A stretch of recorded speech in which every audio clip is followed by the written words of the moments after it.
Hello and welcome back to my channel. My name is Candace and I make sewing and DIY videos and also sewing patterns. And I'm super excited for today's video because I've been wanting to release a sewing pattern for a really long time. I do run Stay Stitch Pattern Co. with my friend Lindsay and we make sewing patterns together, but I haven't released my own pattern in I think like 4 years. So this has been a really long time coming. My first sewing pattern is called the Nora Tank and it's a cute little deep V-neck top with tie straps and a whole bunch of options. But this is the new sewing pattern and this is called the Strawberry Shortcake Dress. I'm gonna do a sew along for view A today. And there are 2 dress views and 2 top views. So this is view A, which is the dress view, obviously. And it features a slightly scooped neckline. It's got shirring along the waist. There are 6 rows of shirring. And both views have this really pretty curved drop waist detail and a very wide gathered skirt. And the neckline and armholes of this view are finished with bias tape. And the straps are either tie straps or there's adjustable straps. So I really love having a lot of options and variety with my patterns. So that's why it includes a lot of views. And it's also a great pattern for hacking. I've included a bunch of examples of hacks that you could do to the pattern in the instruction booklet. And I just think it's a very versatile and easy to hack pattern, which I really appreciate. This pattern comes in sizes 00 to 34, so up to a 64-inch hip. And I've also included instructions on how to do a full bust adjustment if you have a fuller cup size and how to lengthen or shorten the pattern if you're shorter or taller than me. I am 5'6", and this pattern is designed for woven fabrics that are lightweight. So I would say anything below a 4 or a 4.5 ounce, which is 150 GSM, I believe, because it does have the shirring and shirring will not work on heavier fabrics. So definitely choose a lighter fabric. And it also doesn't have darts. So if you choose a very crisp fabric, you might have a bit of excess poofiness, but I've also included some instructions on how to reduce the back width if you're using a very structured fabric. And sorry, this is a lot of talking, but just in case you haven't used PDF patterns before, my pattern comes with a print at home file, which you can print on a home computer and it prints out on US letter size or A4 paper. And it also comes with a copy shop file, which you could send to Staples or another business that prints large format paper. Or I also have a projector file because I use a projector. I love projectors. So those are the 3 file formats that you will find in it. If you're newer to using PDF patterns, I have a whole YouTube video on how to read and use sewing patterns, which I will link up here. But yeah, I will stop rambling and we will get into the sew along. The instruction booklet has some information on how to use layers in Adobe Reader, but you're going to look for a button that looks like 2 little pages. It looks like this, and you're going to click on that, and that will bring up all of the layers in the file. And you'll see that there's all the sizes there, and you can toggle on or off any of the sizes that you want. Just make sure that you don't uncheck the pattern notations and the tiling layer checkbox, but this is really handy if you just want to see your size lines only. There are also a bunch of cutting layout pages, so if you need help knowing how to place your pattern pieces on your fabric, make sure to check out the diagrams there. And there's also a guide to bias tape, and I'll talk a little bit more about that after we cut out these pieces.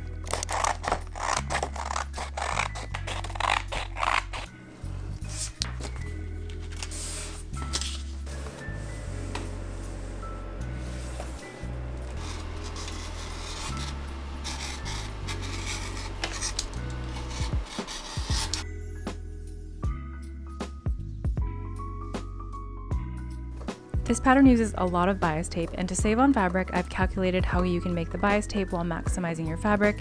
So I give you dimensions of a square to cut that you can create continuous bias out of, or you can cut into strips and then cut all the pieces that you need for the pattern. Cutting out strips and sewing them together is my favorite method because I think it's a little bit more accurate than the continuous bias method, but here is how to sew your pieces together if you've never done this before, never created bias tape. You'll line up your pieces right sides together and place them perpendicular to each other, and then you're going to sew on a diagonal and then trim the seam allowance and press the seams open. I also like to pre-press my bias tape, so I'm using a bias tape maker here, and that's going to fold the long edges in towards the center, and then you'll just press it all so it's ready to cut. And there's tables in the pattern that will tell you what pieces you need and how long to cut them. So this is view A, so I need a neckline piece, which I've just cut, and then this longer piece I'm going to cut into 2 strips, which are 42 inches each. I'm making a size 10. So here are all our pieces. We have a front, a back, 2 skirts, and our bias tape. So the next step is to shirr the lines that you've marked on both your front and back pieces, and you're gonna put the shirring elastic just in the bobbin. I'm using Mettler elasticated thread. I know Gutermann also makes some, and I think you can get some on Amazon, but I kind of prefer going with the brand names because I have had a better experience with them. And in the instructions, I have a whole like tips page on how to shirr, but in general, I would say that the most issues come up if you choose a fabric that is too heavy, because the heavier the fabric, the less the shirring elastic is gonna work and it won't shrink down enough. The other thing with shirring elastic is that you want to hand wind the bobbin, and when you're winding it, you don't want to wind it too tight. And I also use a longer stitch length with it. It depends on your machine, but I would say between like a 3.5 to 5 millimeter stitch will work best. Some machines also work better when you turn the tension up for shirring. My machines actually are all different. One of them really hates shirring elastic and never works, and then there's another one that it does it just fine every time. But hopefully those tips will help you troubleshoot any issues that might arise.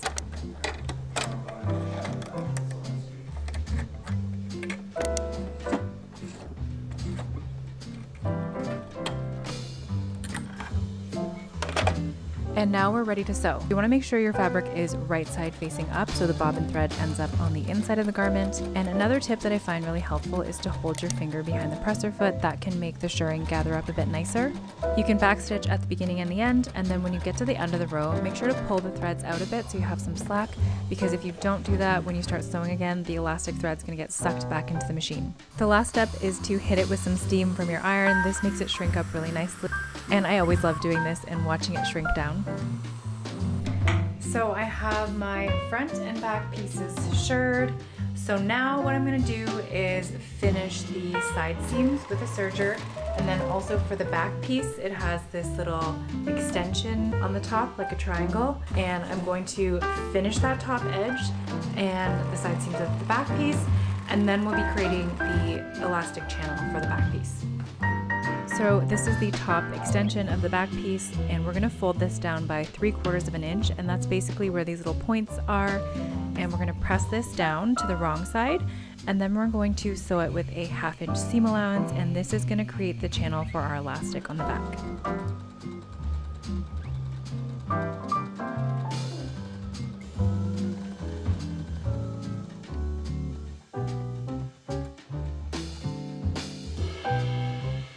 Next is pockets, and I did not cut my pockets out. I think I'm going to use a contrasting fabric because I have just enough fabric to make a pair of shorts from what I have left. So since these are inseam pockets and you can't see them at all, I'm going to use some scrap fabric from my scrap bin.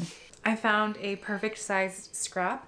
This is some scrap washed linen, so I cut 4 pocket pieces out. Now I'm just gonna finish the edges. And the one thing you wanna remember is if you are using a different fabric, that it is the same weight and a similar drape to the main fabric. Otherwise, you might be able to see them through the dress. Once we've finished all of the edges of our pocket pieces, we're going to line them up with the notches that are on our bodice, and we're going to be placing them right sides together, and we're going to sew with a scant 3/8 of an inch or 1 centimeter seam allowance for all 4 pockets. We'll press the pockets away from the dress and understitch. Understitching is going to make sure the seam allowance stays towards the pocket, and also will keep the pockets from rolling out. Then we're going to place the bodice pieces right sides together, and we're going to sew from the top down to the pocket, pivoting, and then around the pocket and pivot at the bottom again.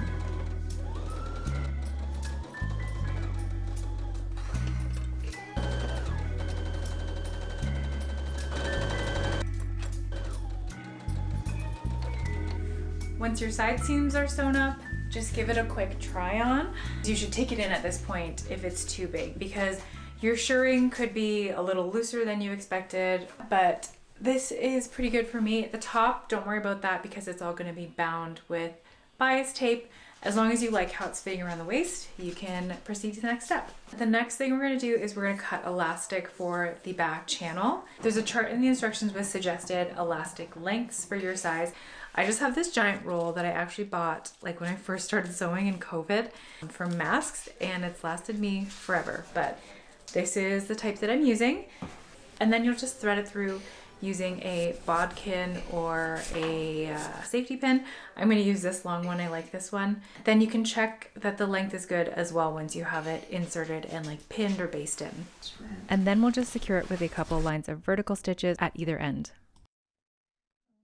And the next thing we're going to do is attach the bias tape to the neckline.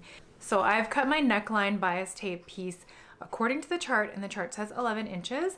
And I find that the easiest way to do the neckline is to mark the length onto the bias tape, kind of like in the midpoints, leaving about 1.5 to 2 inches extra on each end, depending on how much yours is stretched. And then you can gather your neckline to match the length. So to do this, we're going to sew 2 lines of basting stitches at 5 millimeters, or whatever the longest length is, at 1/4 inch and 3/4 inch from the top raw edge of the neckline. Then you'll separate your bobbin threads and gather the fabric to the correct length for the neckline. Next, we'll take our neckline bias piece and using the markings that we marked earlier. So I like to pin the markings to each end of the neckline and then adjust the gathers to match the length of the neckline. And our bias tape should be right side to wrong side of the bodice. And then we're going to sew along this first folded line on the bias tape.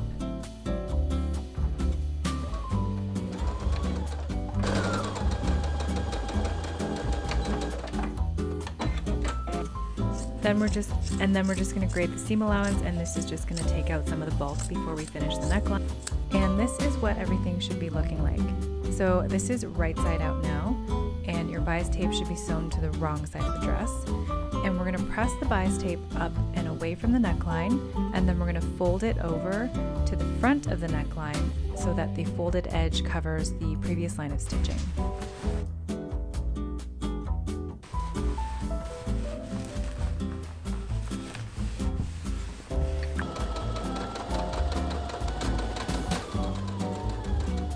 Then you can remove your gathering stitches from the neckline.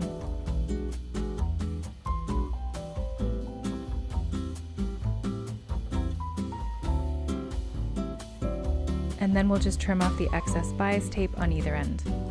And next we're going to sew the straps. So for view A, there are tie straps. So you're going to take your bias tape piece and find the center of it and then match that up with the side seam of the bodice and pin it to the wrong side. So right side of bias tape is facing wrong side of the dress. Pin it all along the armhole, and we're going to sew along that first folded line, just like we did the neckline.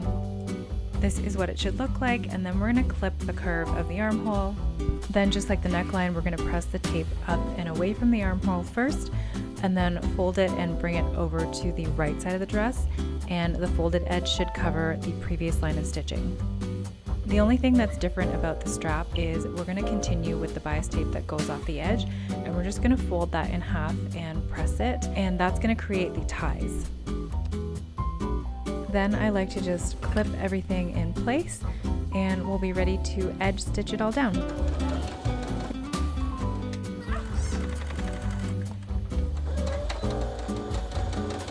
The 6, the needle end.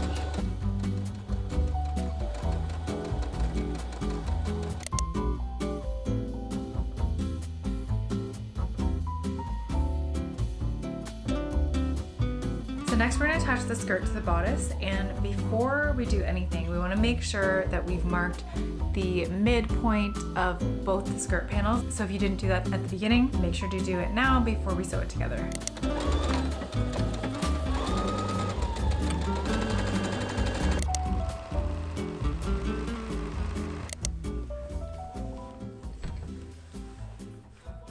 I have my skirt sewn together at the side seams. It is a very voluminous skirt. It's very wide. And we're gonna sew some gathering stitches across the top.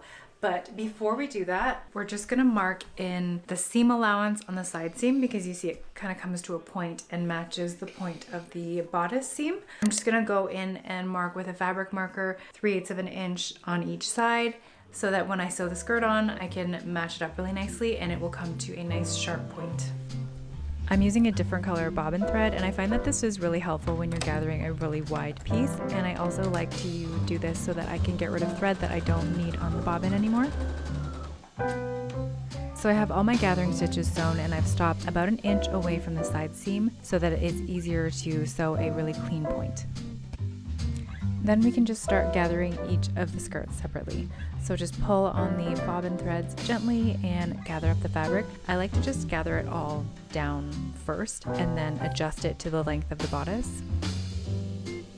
When we're ready to attach the skirt, we're going to turn the skirt inside out, but keep the bodice right side out. And we'll be placing the bodice inside of the skirt, so right sides are facing each other. Then I like to start at the side seams, so I pin the side seams together, and I actually pin through the actual markings so that I can sew it really precisely. Then I'll match up my center notches on the skirt and the bodice and pin those together, and then I'll redistribute the gathering so that it matches this length between the side seams and the center notches. Once you have everything pinned, you can sew it with a 3/8 of an inch or 1 centimeter seam allowance, and when you get to the side seams, just pivot and continue sewing. And you'll want to sew with the ruffles on the top so that you can adjust them as needed as you sew. I find that they always need a little bit of adjustment. And here's a little close-up of how I sew that pointed side seam in case it's helpful.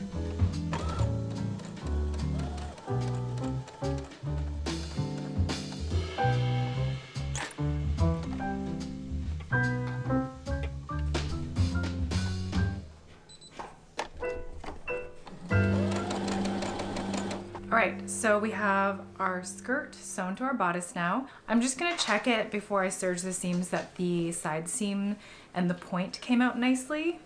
Not bad, not bad. So, to trim the threads, but you can see the side seams match up and they come to a nice point. Marking the seam lines definitely helps in this step, so don't skip that. I'm just gonna double check that the ruffles look good and there's no puckers in the rest of the bodice. I see one little pucker here, so I'm gonna fix that, and then I'm gonna serge the seam allowance of the bodice and the skirt together and press it down.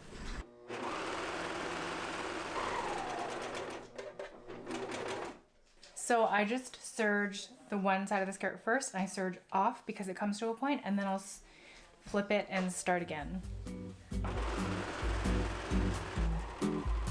And the last thing to do is the hem, so we're going to press it up by 1/4 of an inch first, and then again by 2 inches, and then we will edge stitch that in place. And the final steps to do would be remove all of your gathering stitches and hand stitch the ends of the tie straps closed, or alternatively you can just tie them in a knot, and that is it. So that's it for the sew along. I hope you found it helpful. If you're interested in the pattern, I've linked it in the description below, and make sure to check out View B, which also has its own sew along and has some other cute details like a split at the bust and exposed elasticated channels. Thanks so much, and I will see you in the next video.